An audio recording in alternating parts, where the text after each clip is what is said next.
엄청나게 큰 숲이 되었겠는걸. 지난 5년 동안 난 수많은 사람들이 죽는 걸 보아왔다. 엘자르 부피에도 세상을 떠났을지 몰랐다. 하긴 20대 젊은이가 보기엔 50대란 할 일이라곤 죽는 일밖에 남지 않은 나이였으니까.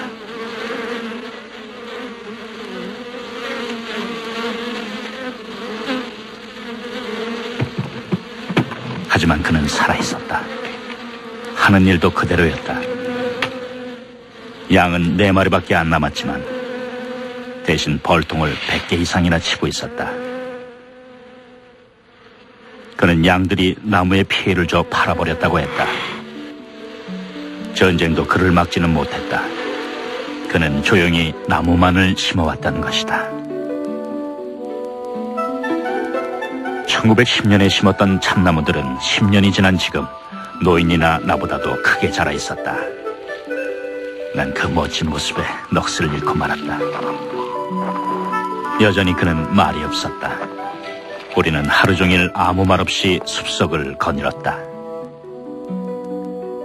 세 구역으로 이루어진 숲은 가로가 1100km, 세로는 3km쯤 됐다. 아무런 기술이나 기계의 도움 없이 오직 양치기 노인의 영혼과 손에 의해 이런 숲이 이루어진 것으로 보아 이 노인은 하느님만큼이나 능률적으로 일할 줄 아는 사람임이 틀림없다는 생각이 들었다. 그는 자신의 꿈을 이루었다. 내 어깨 높이로 자라난 끝없이 널리 펼쳐져 있는 너도 밤나무들이 바로 그 증거였다. 참나무들은 단단해서 다람쥐들의 이빨을 잘 견뎌냈다. 이 숲을 없애려면 프로방스엔 없는 회오리바람이라도 불어야만 할 것 같았다. 그는 자그마한 5년생 자작나무 숲으로 날 데려갔다. 내가 베르당에서 싸우고 있던 1915년에 심은 것들이었다. 땅 표면에 습기가 있을 거라고 그가 생각했던 바로 그곳에 심어져 있었다. 자작나무들은 마치 아이들처럼 부드럽고 씩씩했다. 숲은 자연의 순리를 따라 자라고 있는 것 같았다. 그는 걱정하지 않았다. 그저 꾸준히 나무만을 심을 따름이었다. 마을을 거쳐 아래로 내려가자 물이 흐르고 있는 것이 보였다. 언제나 메말라 있었던 시내였다. 그것은 내가 이 산에 올라와 본 것 중 가장 소중한 숲이 내린 선물이었다. 아주 오래전 이 시내에는 물이 가득 흘렀었다. 앞에서 말했던 그 비참한 마을들엔 아직도 로마 시대 마을의 유적들이 남아있었다. 그곳을 발굴하던 고고학자들은 낚싯바늘을 발견했다. 하지만 20세기 사람들은 물을 얻기 위해 무언가를 짓거나 만들어야만 하게 되었다. 바람은 시들을 널리 퍼뜨렸다. 시냇물이 흐르기 시작하자 버드나무가 갈대가 초원과 들과 꽃들이 살아나기 시작했다. 하지만 변화는 아주 서서히 일어나 마치 늘 그래왔던 것 같았다. 산토끼나 멧돼지를 잡으러 들어왔던 사냥꾼들도 어린 나무들이 울창하게 자라고 있는 것을 보았다. 하지만 그들은 땅이 부리는 변덕일 뿐이라고 여겼다. 그래서 노인의 숲은 그대로 있을 수 있었다. 사람이 한 일이라는 걸 알았다면 그대로 두지 않았을 것이다. 하지만 대체 누가 의심했었겠는가? 마을 사람들이나 관리들 중 그 누가 이렇듯 고집스럽게 선한 일을 하는 사람이 있을 거라고 상상했겠는가?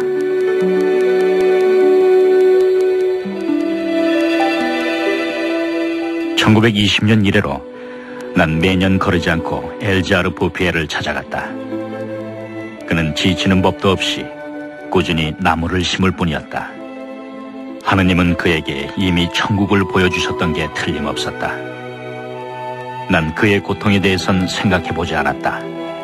틀림없이 그는 이런 숲을 이루기까지 수많은 어려움을 겪었을 것이다. 자신의 신념을 이루기 위해 수없이 절망감과 싸워야 했을 것이다. 우린 그가 완벽한 고독 속에서 일을 해왔다는 걸 알아야만 한다. 너무도 철저히 혼자여서 나중에 그는 결국 말하는 법을 잊어버리고 말았다. 아니, 아마도 필요조차 안 느꼈을 것이다. 1933년 삼림 감독관이 놀란 얼굴로 찾아왔다. 산에서 불을 피우면 안 된다는 명령이 내려왔다며 자연이 내린 숲을 해칠 것이기 때문이라고 했다. 아무것도 모르는 이 순진한 감독관은 숲이 스스로 생겨난 건 처음 봤다며 감탄했다.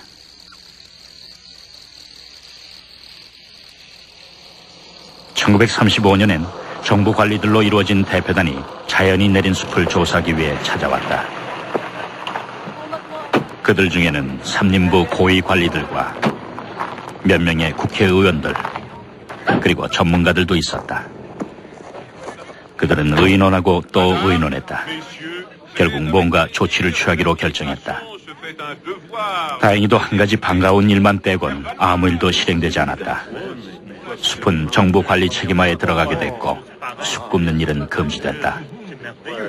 어린 나무들이 내뿜는 건강한 기운과 아름다움에 넋을 잃었기 때문이었다. 숲은 국회의원들에게조차도 마법을 걸었던 것이다.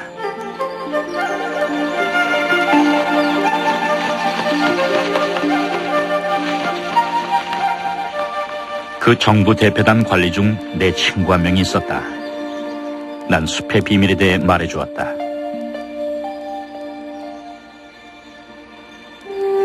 일주일쯤 지나 우린 엘자르 부페를 찾아 산 위로 올라갔다. 그는 일에 몰두해 있었다. 대표단이 들렸던 곳에서 20km쯤 떨어진 곳이었다. 내가 짐작했던 대로 친구는 노인이 하는 일의 소중함을 알아차렸다. 난 노인에게 갖고 간 달걀을 건넸다. 우린 함께 점심을 먹었다. 그리고는 한참 동안 아무 말 없이 주위 경치를 바라보기만 했다.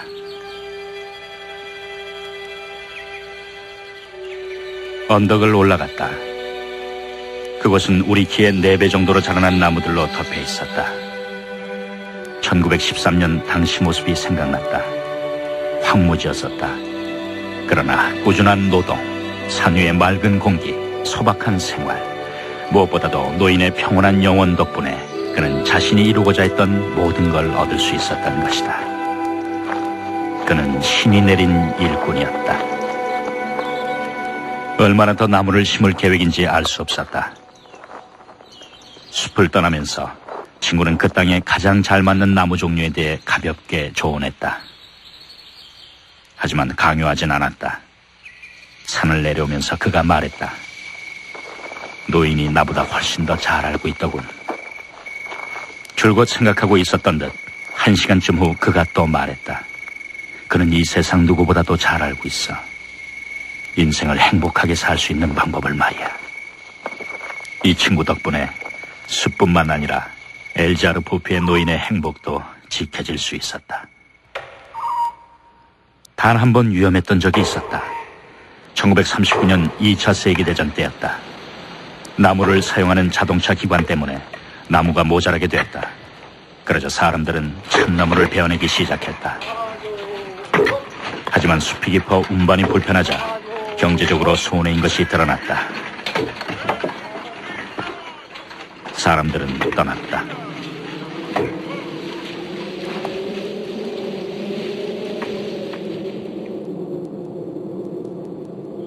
하지만 노인은 아무것도 몰랐다.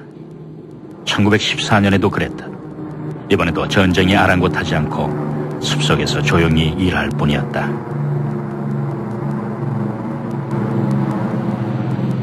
1945년 6월, 난 마지막으로 엘자르 부페를 봤다.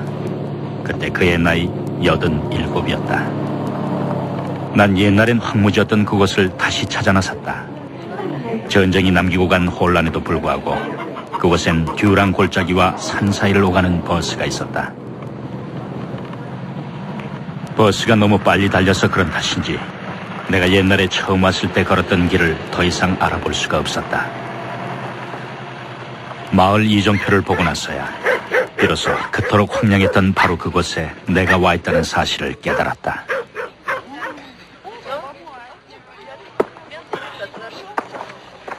난 베르궁에서 버스를 내렸다. 1913년 당시 이 마을엔 집 12채, 사람 3명이 있었다. 그들은 서로를 미워하며 덫을로와 짐승을 잡아먹고 살았다. 희망이라고는 없는 삶이었다. 하지만 모든 것이 변해 있었다. 공기부터 달랐다. 그처럼 모질게 쌩쌩 불어대던 바람 대신 향기롭고 부드러운 산들바람이 날 맞았다. 물소리 같은 소리가 산봉우리 쪽에서 들려왔다. 숲속에서 나는 바람소리였다. 그런데 더욱 놀랍게도 진짜 물소리가 들려왔다.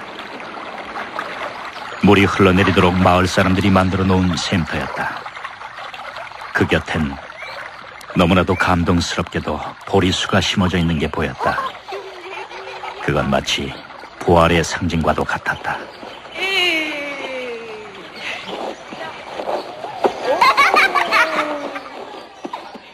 베르궁 여기저기 재건을 꿈꾸며 마을 사람들이 시작한 일들이 눈에 띄었다.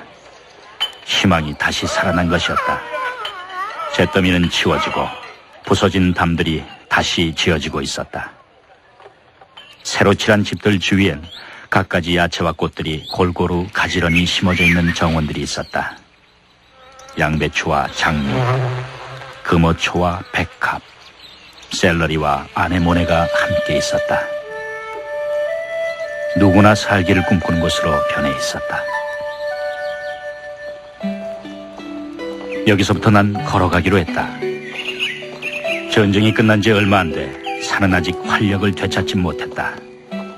하지만 죽어있던 산은 다시 살아나고 있었다. 산비탈 맨 아래쪽엔 호밀과 보리가 가득 자라고 있는 조그만 들판이 보였다. 산골짜기 사이론 파릇파릇한 풀밭이 보였다.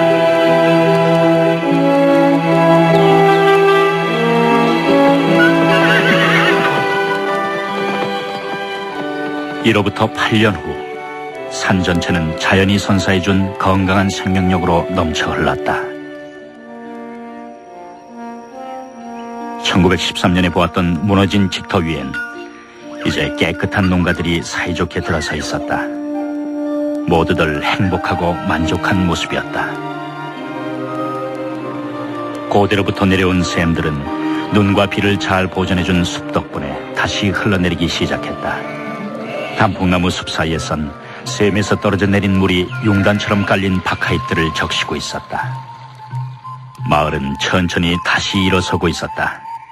비싼 땅값 때문에 평야지대에서 옮겨온 사람들이 마을에 젊음과 활기, 모험심을 가져다 주었다. 거리마다 소박한 시골 생활의 맛을 알게 된 사람들의 건강하고 티없는 웃음소리가 가득했다.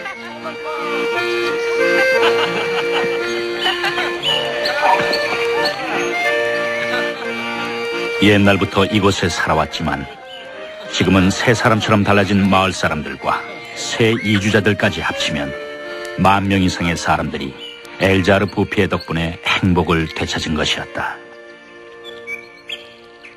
자신의 영혼과 몸 밖에는 아무것도 없었던 한 남자가 그 황량했던 대지를 이런 약속의 땅으로 바꾸어 놓은 걸 생각하면 그의 인생은 너무나도 멋진 것이었다.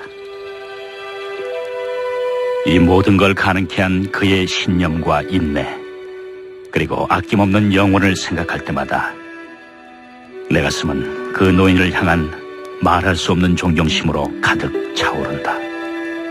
그는 오직 10만이 해낼 수 있는 일을 스스로 해냈던 것이다.